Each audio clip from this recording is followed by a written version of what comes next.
कार्यक्रमाच्या निमित्तानं दिलं. सर, आम्ही अकॅडमीच्या वतीनं आपलं आत्ताच ऋण व्यक्त करतो. तुमच्या ऋणामध्ये आम्ही कायमच राहू इच्छितो. आपलं जो स्नेह आहे हा असाच दिवसागणिक वाढत जावा, वृद्धिगत व्हावा ही एक अपेक्षा आहे. धन्यवाद सर. यानंतर आपण विद्यार्थ्यांचं मनोगत ऐकणार आहोत. बऱ्याचशाच पालकांना प्रश्न पडला असेल अचानकच मध्येच सरांचं मार्गदर्शन कसं घेतलं, कारण सरांचं नाव अनाऊन्स केल्यानंतर मी अनेक पालकांच्या चेहऱ्यावरच्या प्रतिक्रिया पाहत होतो.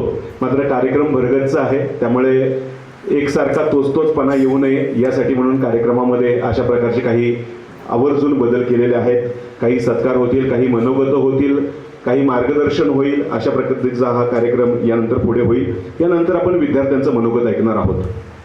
मग असेच ज्या विद्यार्थ्याचं आपण खूप कौतुक केलं, खूप टाळ्या वाजवल्या, त्याच्या शिक्षकांसाठी देखील टाळ्या वाजवल्या. 1.5 लाख मुलांच्या मधून जो विद्यार्थी देशामध्ये 14वा येतो, महाराष्ट्रात दुसरा येतो, 2 विषयामध्ये पैकीच्या पैकी गुण मिळवतो, अशा या उत्कर्षचं मनोगत आपण कार्यक्रमामध्ये ऐकणार आहोत. उत्कर्षासाठी एक लाईन मला आवर्जून म्हणावीशी वाटते. जो पानी से नहाते हैं वो सिर्फ लिबास बदलते हैं, जो पानी से नहाते हैं वो सिर्फ लिबास बदलते हैं, लेकिन जो पसीने से नहाते हैं वो पूरा इतिहास बदल देते हैं. आणि खरोखर उत्कर्ष या पुढच्या काळामध्ये इतिहास घडवल्याशिवाय राहणार नाही, अशा या उत्कर्षाचं मनोगत आजच्या या कार्यक्रमाच्या निमित्तानं ऐकूया. उत्कर्ष.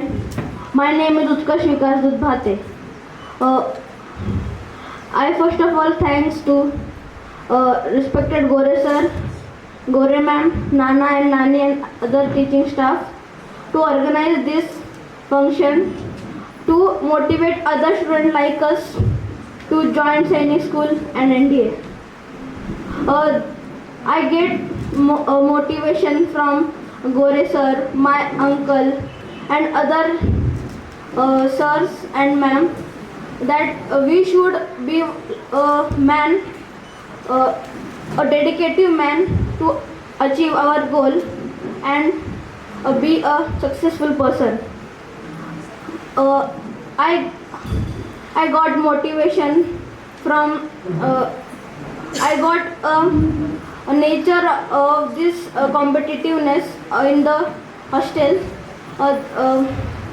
and I think all should get this motivation to achieve their respected goals.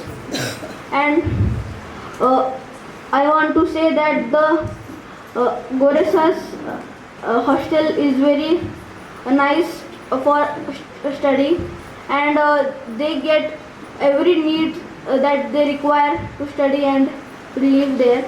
And the plus point is that all the students which are studying there are very helpful and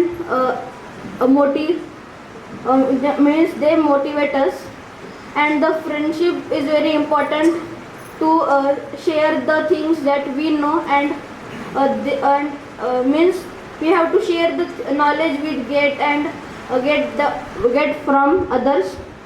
And I think my father and mother also contributed in this success of my, and I want to become.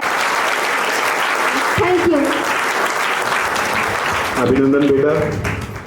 नक्कीच तुझं भविष्य हे उज्ज्वल असणार आहे. उत्कर्षविषयी अजून एक गोष्ट म्हणजे उत्कर्ष GK मध्ये 40 अबाव टेबल आहे. म्हणजे आम्ही किती जरी प्रॅक्टिस घेतली किंवा किती जरी मुलांकडून तयारी करून घेतली तरी पेपरला कुठला क्वेश्चन आहे हे कोणच सांगू शकत नाही. आणि त्यामध्ये सुद्धा उत्कर्षनं 40 अबावसाठी मी काही गिफ्ट्स हे केले होते की बाबा, तर त्यामध्ये आमच्या आईचं सुद्धा मोटिवेशन होतं की मुलांना काहीतरी गिफ्ट हवं आपल्याकडून सुद्धा. तर जे एक्स्ट्रा गिफ्ट्स दिले होते मगाशी, जे पॅकेट्समध्ये वॉचेस आम्ही त्यांना दिले, तर 40च्या अबाव जण, म्हणजे मोस्टली तुम्ही बघा सैनिक स्कूलचे रिझल्ट्स तुम्ही जर चेक केले तर GK मध्ये 28, 30, 32 ह्याच्यावर मुलं जातच नाहीत, कितीही स्कोरिंग असू दे. पण आपल्या इन्स्टिट्यूटच्या माध्यमातून बऱ्याच विद्यार्थ्यांना 40 आणि 40 अबाव स्कोरिंग किंवा 32 अबाव स्कोरिंगचे सुद्धा बरेच विद्यार्थी आहेत.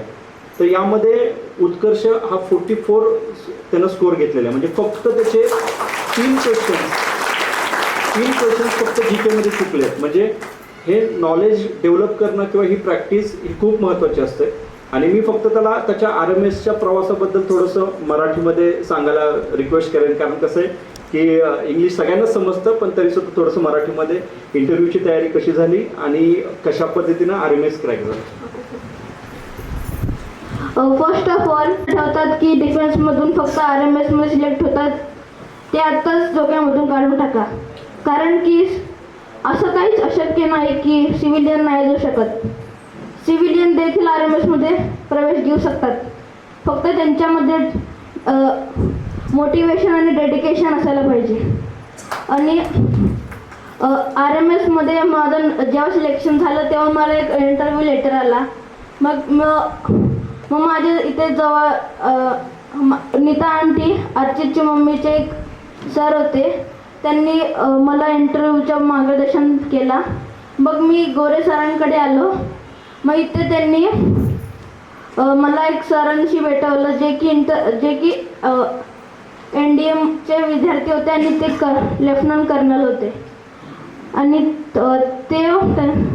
त्यांनी माझा मॉक इंटरव्ह्यू केला, त्याच्याने माझं अजून कॉन्फिडन्स वाढलं आणि मी इंटरव्ह्यूमध्ये RMSच्या बेळगावला गेलो होतो. त्याच्यामध्ये मला काहीच अडचण नाही आलं आणि मी फ्रीली कॉन्फिडेंटली तिकडे इंटरव्ह्यू क्रॅक केला. आणि मग मेडिकल झालं. मेडिकलमध्ये फुल बॉडी चेकअप झाला माझा. मग ॲडमिशन घेतला. मग ह्याच्यामध्ये ओन्ली डेडिकेशन हे गरजेचं आहे RMS साठी. RMS मध्ये मार्क्स नाही सांगत आणि हे करायसाठी खूप मेहनत घेतली. टीचरांचं तर मार्गदर्शन आहेच, पण ते 20% आहे. 80% आपल्यालाच करायचं असतं. फक्त ते आपल्याला ताट आणून देतात, पण आपलं खायचं काम आपल्यालाच करायचं.